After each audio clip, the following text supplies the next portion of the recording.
మరో breaking news చూస్తున్నాం. తిరుపతిలో మొన్న ఓ కుటుంబంపై గంజాయి బానిస దాడి కలకలం రేపింది. ప్రేమ పేరుతో హత్య దాడి చేశాడు. ఈ కేసును పోలీసులు చాలా సీరియస్ గా తీసుకున్నారు. నిందితుడిని పట్టుకునేందుకు యాక్షన్లోకి దిగారు పోలీసులు. లోతైన దర్యాప్తును చేపట్టారు.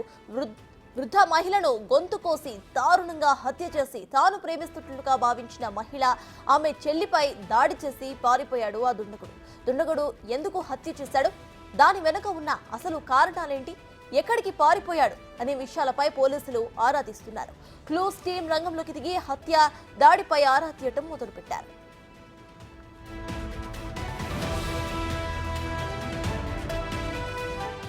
బాధితుడు ఎదురింట్లో ఉంటాడని, అమ్మాయిలు ఇంట్లో ఉండే వారి వివరాలు అతనికి తెలుసని పోలీసులు చెబుతున్నారు. 3 ఏళ్లుగా మృతురాలి పెద్ద మనవరాలి వెంటపడుతూ కూడా వేధిస్తున్నాడని తెలుస్తోంది. అయితే అతని ప్రేమను తిరస్కరించడంతోనే ఈ దారుణానికి పాల్పడ్డాడని పోలీసులు చెబుతున్నారు. ఈ విషయంలో వృద్ధురాలు పలుమార్లు మందలించింది. దీంతో ఆమెపై కక్ష పెంచుకుని హత్య చేశాడని పోలీసుల విచారణలో తేలింది.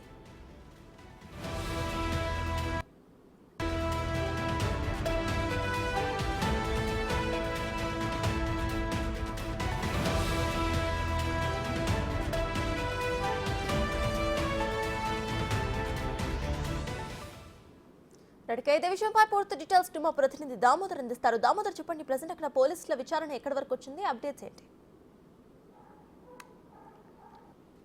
ఏదైతే వృద్ధురాలు జయలక్ష్మిని ఇంట్లోకి వెళ్లి 2 అంతస్తులో దారుణ ఘటనకు సంబంధించి నిందితుడు శ్రీనివాస్ కోసం పోలీసులు గాలి సాగిస్తున్నారు. అయితే అతను హైదరాబాద్ లో పోలీసులు బృందాలకు చిక్కినట్లు కూడా తెలుస్తుంది. ముఖ్యంగా ఏదైతే సాయంత్రం 6-6:30 గంటల ప్రాంతంలో ఈ దాడి ఏదైతే 2వ అంతస్తులోకి వెళ్ళి అక్కడ ఉన్న ఆమెను మొదట్లో కత్తితో పొడిచి చంపాడని భావించారు. కానీ ఆ తర్వాత శవ పరీక్షలో అసలు విషయాలు వాస్తవం బయటపడ్డాయి. ముఖ్యంగా ఆమె తలను గోడకేసి కొట్టడం వల్లనే ఆమె మరణించినట్లు కూడా డాక్టర్లు ధృవీకరించినట్లు సమాచారం. తర్వాత మొదటి అంతస్తులో ఉన్న నియతి అనే 2వ అమ్మాయిని అక్కడే ఉన్న చాకుతో గొంతు కోసి తిరిగి అతను వెళ్ళిపోయినట్లు తెలుస్తుంది. అయితే ఈ సందర్భంగా గేటు తాళాలు తీసి ఉన్న పరిస్థితి, అంటే ఆ ఇంటికి పటిష్టంగా గేట్లు వేసి ఉంటారు.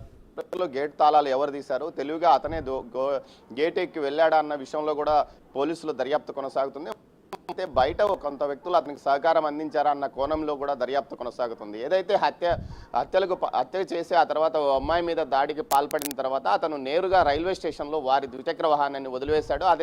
దాన్ని మనం ఎక్స్క్లూజివ్గా చూపించాం. రైల్వే స్టేషన్ గ్యారేజ్ వద్ద వాహనాన్ని వదిలేసి అతను హైదరాబాద్కు వెళ్ళినట్లు సమాచారం. హైదరాబాద్లో తిరుపతి పోలీసు బృందాలు అతన్ని అరెస్ట్ చేసి తిరిగి సాయంత్రం లోపల అతన్ని తీసుకొచ్చే అవకాశం ఉందని తెలుస్తుంది. మొత్తం మీద అతన్ని పోలీసులు అదుపులో ఉన్నట్లు సమాచారం. అయితే ఈ హత్యకి పోలీసులు అతను గంజాయి ఇతర దుర్వ్యసనాలకు బానిసై డబ్బుల కోసం ఈ విధంగా వాళ్ళని అమ్మాయిలను వేధించాడా అన్న దర్యాప్తు కొనసాగుతుంది. ముఖ్యంగా గత 3 సంవత్సరాలుగా ఏదైతే పెద్దమ్మాయి ప్రేరణ వెంటబడి వేధిస్తుండడంతోనే ఆ అమ్మాయి ఇక్కడ BBA చదవక ఢిల్లీకి అమ్మాయిని పంపించిన పరిస్థితి. ఆ అమ్మాయి 2 రోజుల క్రితం సెలవుల కోసం వచ్చిన సందర్భంగా ఆ అమ్మాయి కోసమే ఆ ఇంట్లోకి వచ్చాడా అన్న విషయం మీద కూడా పోలీసులు విచారణ చేస్తున్నారు. మొత్తం మీద ఏదైతే దుర్వ్యసనాలకు బానిసైన పక్కింటి యువకుడే ఈ హత్యకు పాల్పడ్డాడని నిర్ధారించుకున్నారో ఆ కోణంలోనే దర్యాప్తు కొనసాగుతుంది. ఏదైతే ఆ అబ్బాయి ఏదైతే అంతకుడుగా భావిస్తున్న ఆ అబ్బాయి తల్లి కూడా ఈ విషయంలో తమ కుమారుడు దుర్వ్యసనాలు పాలై ఈ విధంగా చేసి ఉంటాడని కూడా సమాచారం పోలీసులకు ఇచ్చినట్లు తెలుస్తుంది. మొత్తం మీద అతను తన 3 సెల్ ఫోన్స్తో పాటు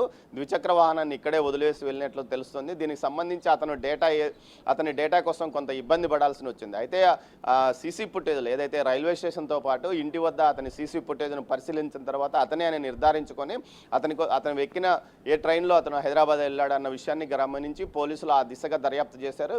అంతేకాకుండా హైదరాబాద్లో ఉన్న అతని సన్నిహితులు, అదేవిధంగా తిరుపతిలో ఉన్న అతని సన్నిహితులను అందరినీ విచారించిన తర్వాత అతన్ని అదుపులోకి తీసుకున్నట్టు తెలుస్తుంది. మొత్తం మీద గత 3 సంవత్సరాల నుంచి ఆ అమ్మాయిని వేధించిన వ్యక్తే హంతకుడని నిర్ధారించుకున్న పోలీసులు ఆ దిశగా తమ ప్రయత్నాన్ని ముందుకు వెళ్లారు. అంతేకాకుండా ఎస్పీ సుబ్బరాయుడు ప్రత్యేకంగా ఈ కేసు పైన ప్రత్యేక శ్రద్ధ చూపారు. దీంతో పాటు 5 బృందాలను నిందితుడి గాలింపు కోసం పెట్టాడు. అంతేకాకుండా సాంకేతిక టీమ్స్ కూడా ఎప్పటికప్పుడు సమాచారం అంటే ఏదైతే సీసీ ఫుటేజ్లు ఎక్కడ దిగాడు, ఎక్కడ వెళ్ళాడు అనే విషయాన్ని కూడా ఎప్పటికప్పుడు అనలైజ్ చేస్తూ ఏదైతే వెళ్ళిన బృందాలకు నిరంతరము సమాచారం అందిస్తుండటం వల్లనే అతన్ని పట్టుకున్నట్లు సమాచారం. మొత్తం మీద అయితే అతను దుర్వ్యసనాలకు బానిస చెప్పినట్లు తెలుస్తుంది. అయితే అతను వాగ్వాదానికి వెళ్ళి ఆవేశంలో ఆమెను వృద్ధురాలను తల గోడకు కొట్టి చంపాడా లేకపోతే ప్లాన్గా చంపాలని వెళ్ళాడా అన్న విషయంలో కూడా పోలీసులు దర్యాప్తు కొనసాగిస్తున్న పరిస్థితి. మొత్తం మీద అయితే నగరంలో మాత్రం ఈ హత్య సంచలనం కలిగించింది. ముఖ్యంగా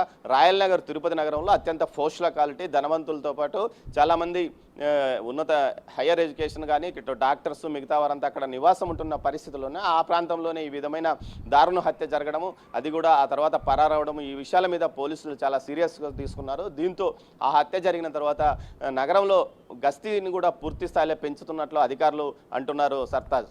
రైట్, థ్యాంక్ యూ దామోదర్.